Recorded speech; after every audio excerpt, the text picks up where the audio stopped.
Hello, kain muna tayo. Habang naka-duty tayo dito sa Rutasan, tagtitinda. Ginutong kami alas 2. Alas 2 ng hapon, ang kainan. So ito yung gabing aking niluto. Yan. May halong sili yan at saka sardinas. Wala lang akong hilaw na gulay na makain dito.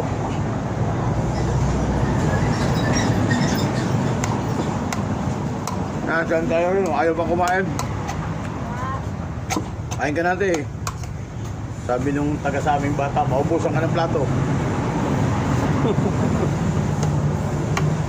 Ano ba? Mangan, sa Bicol, kaon. Kaon ka. Bisaya at saka Bicol, kaon. Sa Ilocano, mangan. Manganta mo. Manganta. Kakantalaw tayo.